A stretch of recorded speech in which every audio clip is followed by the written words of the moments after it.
Nalapit na ako mapahiya. Nahihiya na nga rin ako eh. Siguro nahahalata ninyo eh. Nakakahiya talaga. Dinami-dami po ng mga ahensya na pinagkalooban ng confidential fund. Bakit po nag-iisa lang? Bakit po paikot-ikot kayo sa nag-iisang ahensya? Wala na po ba kayong pakialam doon sa iba? Anong klaseng gawa dito?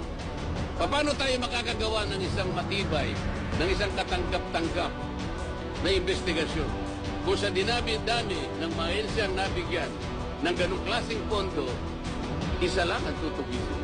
Kaya nila ginagawa sa para sa impeachment. Isa sa paraan, baka sakaling makakuha siya. Hindi po ganun nga eh. Baliktad po ang nangyari eh.